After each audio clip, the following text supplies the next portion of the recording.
Շնորհակալություն, պարոն նախարար, բոլորս հիշում ենք, թե ինչ ցույցերի, ինչ բողոքի ակցիաների արդյունք էր, փոփոխությունները տեղի չունեցան, հետո Սահմանադրական դատարանը որոշում կայացրեց։ Հիմա դուք առաջարկում եք 1 տարի հետաձգվի փաստորեն, արդյոք սա կապված չի նախընտրական տարով, այսինքն արդյոք այդ մտավախությունը չի, որ մոտենում է նախընտրական ժամանակաշրջան եւ մարդիկ կարող էլի դուրս գան ցույց անեն, հիմա ասում եք եկեք 1 տարի հետաձգենք 6-րդ գումարման ազգային ժողովը սրանով կզբաղվի, որտեղ էլի պետքա դա վերանայվի եւ որքանով է սա կապված հարկային նոր օրենսգրքով, այսինքն հարկային նոր օրենսգրքով ուրիշ ռեժիմ ենք մենք սահմանելու, ինչ ենք անելու, կൂട്ടակային համակարգը այդ կենսաթոշակային փոխելու ենք, շնորհակալություն։ Շնորհակալություն, պարոն Մանուկյան, բացարձակապես կապ չունի, ես նշեցի, որ հարկային օրենսգիրքը ամբողջական փաթեթը, որը մշակվել է կառավարության կողմից եւ ներկայացվել է արդեն իսկ ազգային ժողով,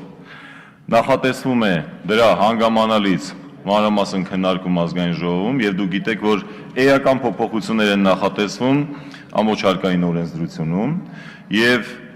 մեկ անգամ եւս ուզում եմ փաստել, որ 2013 թվականի հունվարի 1-ից հարկային համակարգում ներդրվեց էլեկտրոնային հաշվետվությունների համակարգ, որը նշանակում է, որ գործատուները բոլոր իրենց հաշվետվությունները կամ կարելի ասել դրա 95%-ը ներկայացնում են էլեկտրոնային համակարգի միջոցով։ Հիմա քանի որ օրենսդրության փոփոխությունը ենթադրում է նաև անհրաժեշտ փոփոխություններ էլեկտրոնային տեղեկատվական համակարգում, իսկ դա իսկապես բավականին աշխատատար գործընթաց է։ Իսկ այդ փոփոխությունները հարկային օրենսգրքի հետ կապված նախատեսվում է, որ ուժի մեջ կմտնեն 2018 թվականի հունվարից։ Մինչ այդ դեռևս օրենսդրական, իրավական, բավականին մեծածավալ աշխատանք է նախատեսվում իրականացնել։ Սա նշանակում է, որ ամբողջությամբ պիտի պատրաստ լինի նաև այդ համակարգը, էլեկտրոնային համակարգը, իսկ դա նշանակում է նաև, որ փոխառնչությունը պարտադիր սոցիալական ապահովության վճարների հետ եւս էական է եւ դա պիտի արտացոլվի արդեն այն տեղեկատվական համակարգերում, որոնք գործում են ոչ միայն հարկային համակարգում, այլ նաև դեպոզիտարիայի համակարգում, այսինքն անհատական հաշիվների վարման համակարգը, որը առանձին համակարգ է հարկային համակարգից։ Սա եւս պիտի համահունչ լինի, այսինքն սինխրոնիզացվի այդ փոփոխություններին, իսկ դա իսկապես նշանակում է բավականին մեծ ծավալի աշխատանք։ Այդ պատճառով նախատեսվում է, որ 18 թվականի հունվարից ուժի մեջ մտնելու պարագայում հարկային օրենսգրքի անհրաժեշտ կլինի առնվազն 3 ամիս ժամանակ, որպեսզի հնարավոր լինի այս երկու համակարգերը սինխրոնիզացնել եւ որպեսզի նրանք կարողանան լիարժեք աշխատել։ Սա է այն միակ եւ հիմնավոր պատճառը, որով նախատեսվում է այս ձևաչափի ներքո կազմակերպել աշխատանքները։ Շնորհակալություն։ Արձագանքի համար Էդմոն Մանուկյան։ Պարոն նախարար, ամեն դեպքում ես ընդհանուր բնույթի պատասխան տվեցիք, բայց պարզ չի թե հարկային օրենսգիրքը ինչ կապ ունի։ Կամ երբ որ օրենք ընդունում ենք կൂട്ടակային կենսաթոշակային, հարկային օրենսգրքի հետ կապված չկար ոչ մի բան։ Ինչի այն ժամանակ շտապ ընդունեցինք, սկսեցինք մարդկանցից փողերը հավաքել, բնականաբար պետական սեկտորի մասին է խոսքը գնում, հետո հիմա ասում ենք, քանի որ հարկային օրենսգիրքը ընդունվելու է, մի տարի էլ հետաձգենք։ Եթե դա ուրեմն դուրս է գալիս այդտեղ խտրական բան կա նաև պետական հիմնարկներում աշխատող մարդկանց ու մասնավոր սեկտորի աշխատող մարդկանց միջև, որովհետև հիմա մեզանից պարտադիր պահվում է, իրանցից պարտադիր չի պահվում։ Ասենք ես ինքս կողմնակից եմ, որ ոչ մեկից չպահվի։ Եվ երկրորդ բանը, հիմա ինձնից պահված գումարները ուր են։ Ֆոնդերում են, այդ ինչ ֆոնդեր են։ Որքանը որ ես գիտեմ, պետք է ես նամակներով ստանայի, ծանուցվեի, թե ինչքան գումար կա։ Որևէ նամակ ես չեմ ստանում։ Կոնկրետ իմ մասին եմ ասում։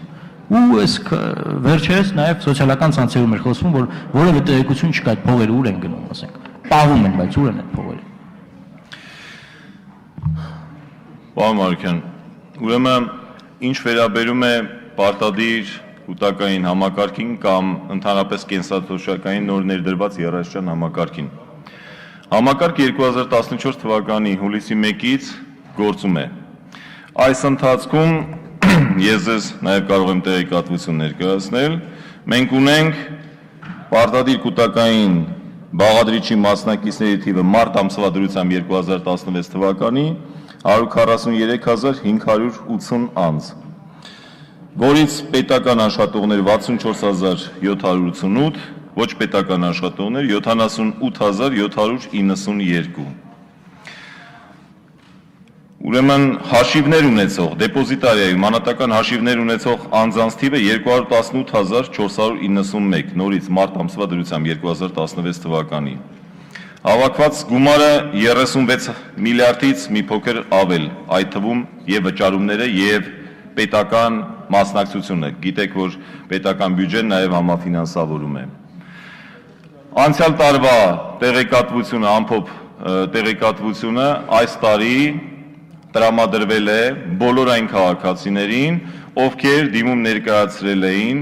որ իրենք ցանկանում են հաշվետվությունը ամփոփ տարեկան ստանալ որևէ ձևաչափով։ Առաջին տարում 2015 թվականին հաշվետվությունները ամփոփ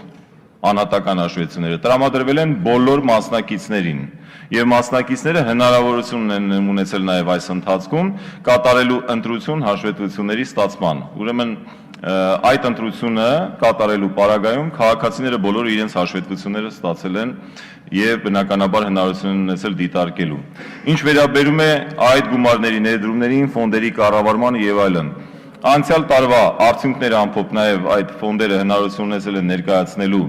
իրենց աշխատանքի արդյունքները եւ այդ աշխատանքի արդյունքները գումարների կառավարման առումով 8-ից մինչև 10% եկամտաբերություն է ապահովել այդ միջոցների։ Իսկ ավելի մանրամասն տեղեկատվություն բնականաբար ձեզ կարող ենք տրամադրել, ես կխնդրեմ եւ կենտրոնական բանկի մեր գործընկերներին եւ նաեւ հիմնադրամների միջոցով եւ պիտի ասեմ նաեւ e-pension պորտալը, որը գործում է, բավականին մանրամասն ու ամբողջական տեղեկատվություն տրամադրում է այդ առումով եւ մեր քաղաքացիները բնականաբար հնարավորություն ունեն այդ տեղեկատվական հարթակի միջոցով եւս տեղեկատվություն ստանալու իրենց ուզող հարցերի մասին։ Ավելին, անհատական հաշիվներին հնարավորությունը անհատական հաշիվները դիտարկելու կա նաեւ էլեկտրոնային համակարգի միջոցով։ Մեր բազմաթիվ համակարգացիներ այդ համակարգի միջոցով կարողանում են դիտարկել իրենց հաշիվները, նաեւ հետեւել գործընթացներին, կատարված վճարումներ, դրանց ներդրումներ, դրանց արդյունքներ։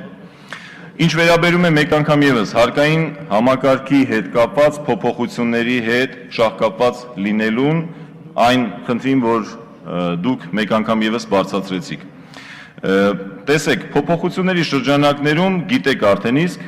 նույնիսկ ֆինանսների նախարարությունը մի փոքր ավելի շուտ ներկայացրել էր համապատասխան օրենքի նախագիծ, որպեսզի տարբեր հարկային հաշիվների փոխարեն ներդրվի մեկ հաշիվ, որպեսզի գործատուն իր վճարումները կատարելու ժամանակ, երբ վճարումներ է անում, չառաջանան տարբերություններ, որ այս հարկատեսակով կա թերավճար, այս հարկատեսակով գերավճար, այլ կատարած վճարումները գնան ամբողջությամբ պարտավորությունների մարմանը եւ այստեղ ավելի ընդունելի միջավայր ձևավորվի, այսինքն եթե պարտավորություններ կատարել է անկախ նրանից, թե որ հարկատեսակի գծով, գնա մարմանը, այդ թվում սոցիալական վճարների գծով։ Այստեղ, որպեսզի այս համակարգերը այս ձևաչափով սկսեն աշխատել, անհրաժեշտություն կա, մեկ անգամ եւս ուզում եմ ընդգծել, հստակ տեղեկատվական համակարգի, որը այս ամբողջ գործողությունները, գործառույթները կիրականացնի ինքնաշխատ եղանակով։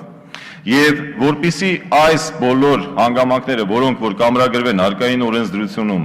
մենք կարողանանք արտացոլենք նաև համապատասխան տեղեկատվական համակարգում, որը երկու բաղկացուցիչից է բաղկացած, մեկը հարկային մարմնում, մյուսը դեպոզիտարիայում, իսկապես այդտեղ մեծ ծավալի աշխատանք կա կատարելու, եւ քանի դեռ իրավական ակտը ուժի մեջ չի մտել, սա դեռևս չի ենթադրում համապատասխան փոփոխությունների կատարում, բնականաբար դրա համար ժամանակ է անհրաժեշտ։ Իսկ այս ժամանակը հենց այս դեպքում սոցիալական վճարների մասով, կൂട്ടակային համակարգի մասով ակնկալվում է վերցնել, որպեսզի հնարավորություն ունենանք ամբողջությամբ լիարժեք համակարգը պատրաստենք, որպեսզի լիարժեք գործի նորույթությունների պայմաններում։